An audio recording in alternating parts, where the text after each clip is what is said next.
Ja tava horoskopa zīme vai saules zīme ir Dviņos, ja tavs mēnesis, ascendents vai Merkurs atrodas šajā zīmē, vai ja tavs partneris, vīrs, bērns ir dzimis šajā zīmē, vai viņam ir kāda no šiem rādītājiem, šīs video ir domāts tev.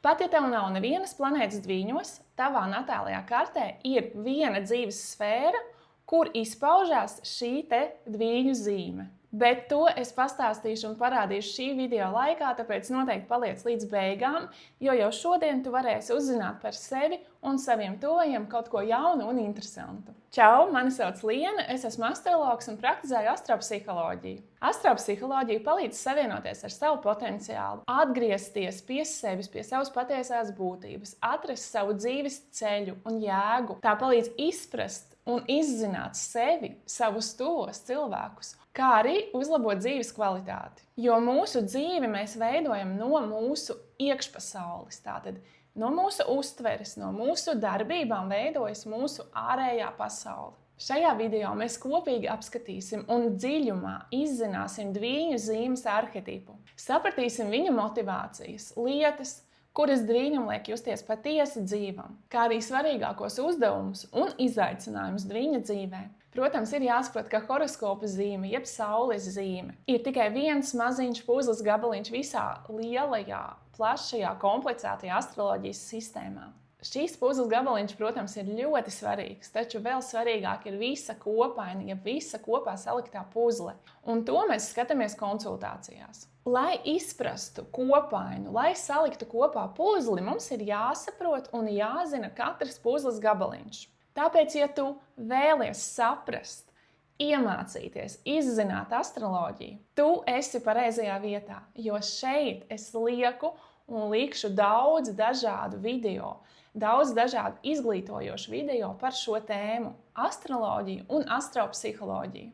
Bet tagad sākam! Kā man patīk Dviņi? Es viņus saucu par cilvēkiem šampaniešiem, jo ar viņiem kopā ir viegli, viņi ir burtiski burbuļojoši. Dviņi daudz runā, viņiem patīk komunicēt, viņi ir ļoti atvērti. Viņu domas un prāts ir atvērts daudz dažādām idejām, uzskatiem un koncepcijām. Šampanieti parasti der svētkos, un tā daudziem ir neatņemama svētku sastāvdaļa. Taču es teiktu, ka tieši Dviņi ir neatņemama sastāvdaļa jebkuriem svētkiem vai ballītēm. Jo ar Dviņiem ir ļoti interesanti pavadīt kopā laiku, runāt, komunicēt, ballēties, tusēties, kā nekā Dviņi ir sociāla zīme. Ar cilvēku, kuram natālajā kartē ir izteikti Dviņu zīme, kurā atrodas daudz personīgās planētas, vai ascendents, vai saule, vai mēnesis, vai Merkurs, ar tādu cilvēku nekad nebūs garlaicīgi. Un ar viņu vienmēr var parunāt par daudz un dažādām tēmām, jo Dviņi ir ļoti gudri un erudīti,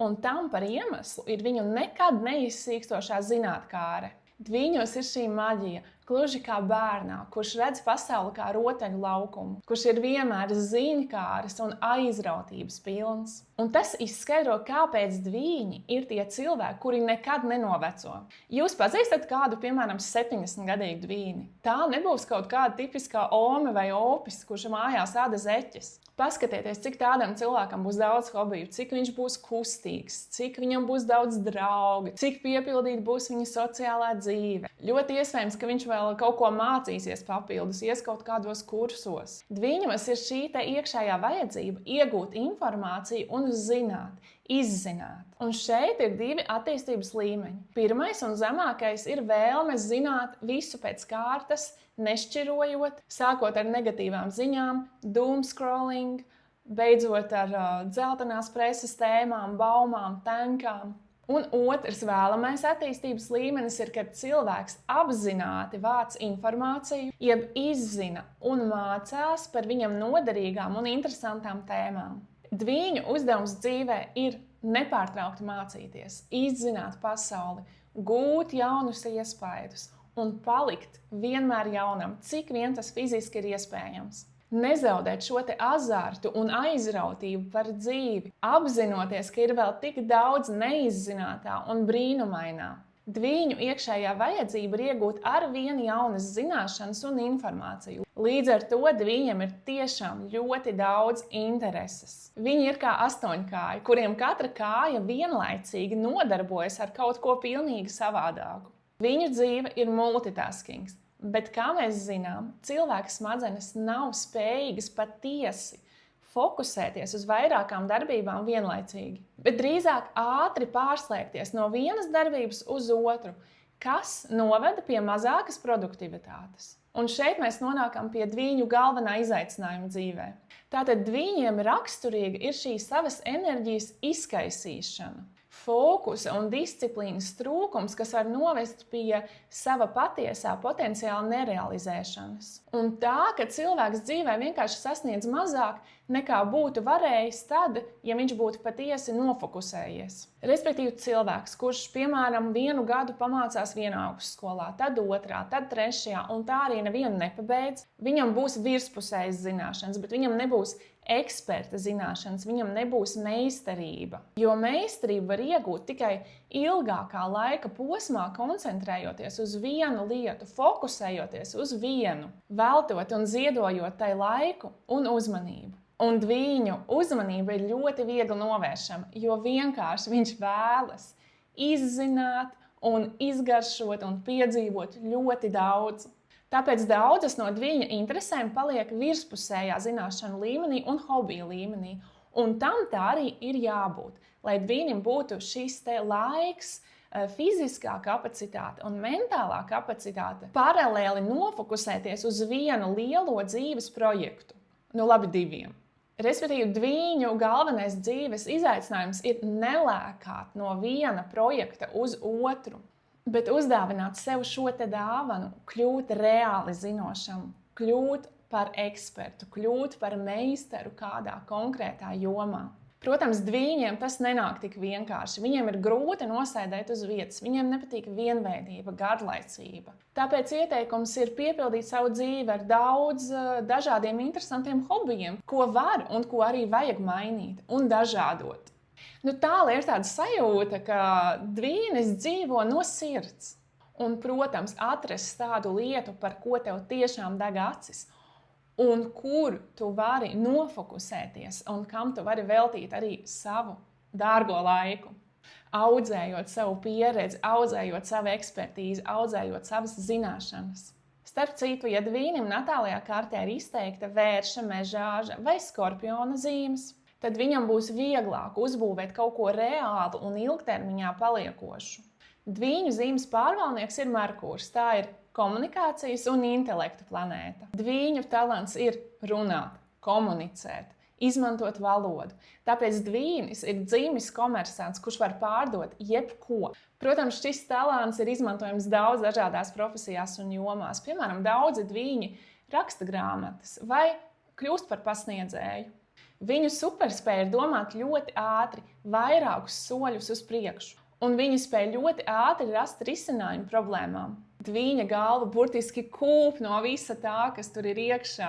Tāpēc viņam ir ļoti noderīgi iztukšot savu prātu, izrunāties, izrakstīt ārā savas domas. Bērni, kuri ir izteikti dviņi, viņi ir ļoti jautri, viņi ir ļoti gudri, kustīgi, zinātkāri. Viņi ir parasti tie, kuri spēlējoties vēl ar atvērtu muti klausās visu to, ko pieaugušie runā. Jo viņiem vienkārši viss interesē un viņi visur grib ielikt savu mazo deguntiņu. Ļoti iespējams, ka jūs jau mazajos dvīnīšos pamanīsiet šo te izkaisītību un izkliedētību. Tas var izpausties kā bieža vēlme mainīt rotaļus, it kā nespēja fokusēties uz vienu rotaļu kādu ilgāku laiku.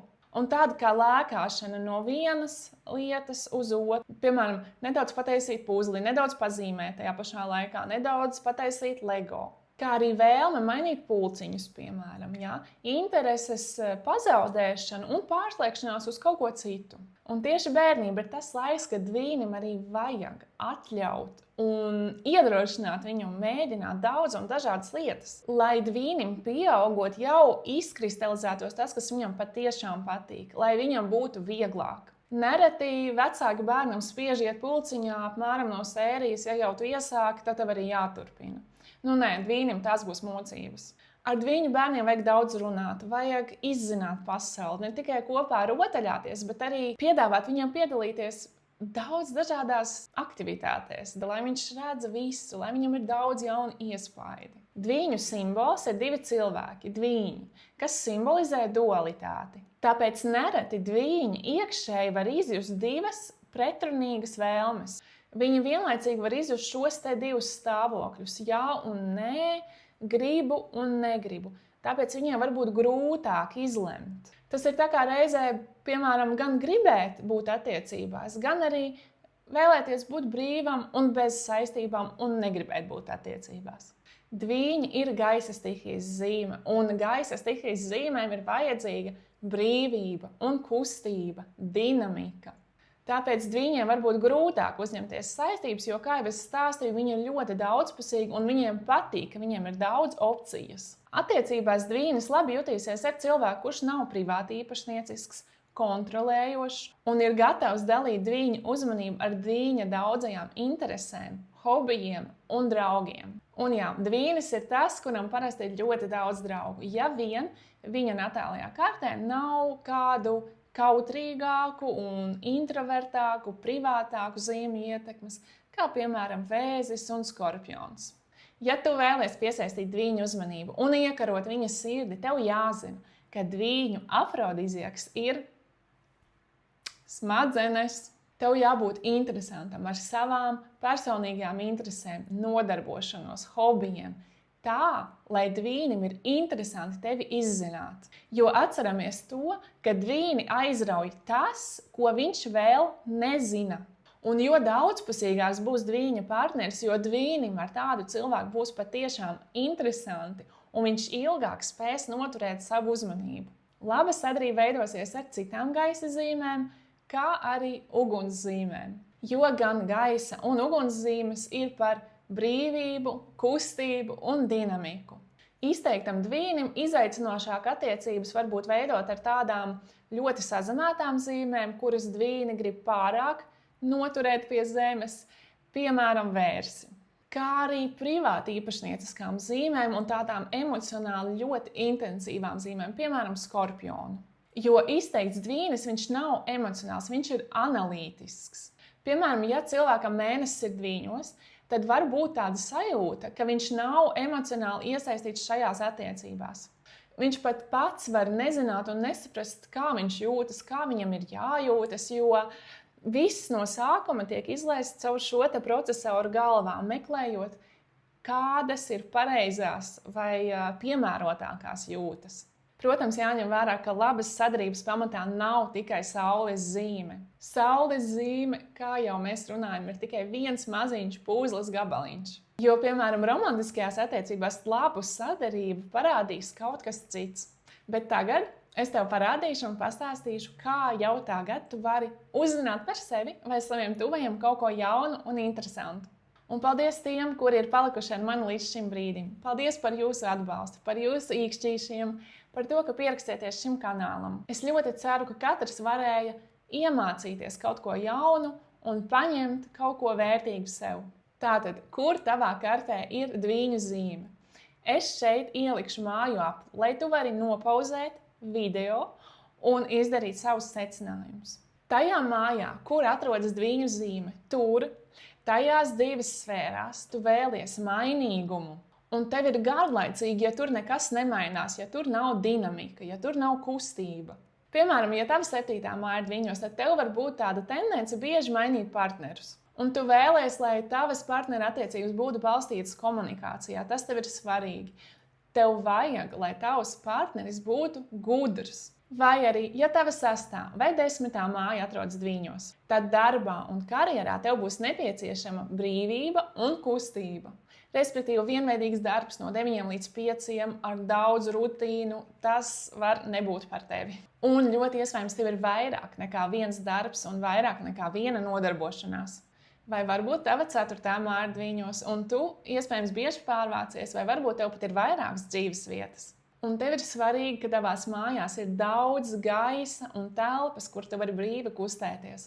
Un tur noteikti ir ļoti daudz grāmatu. Nobeigumā, ja man būtu viens novēlējums viņiem, tas būtu dzīvot krāsainu dzīvi, mācīties, izzināt, saglabāt sevī šo te bērnišķīgo brīnuma sajūtu, aizrautību par dzīvi, bet atcerēties, nofokusēties uz kādu vienu, maksimums 2 lielajiem dzīves projektiem.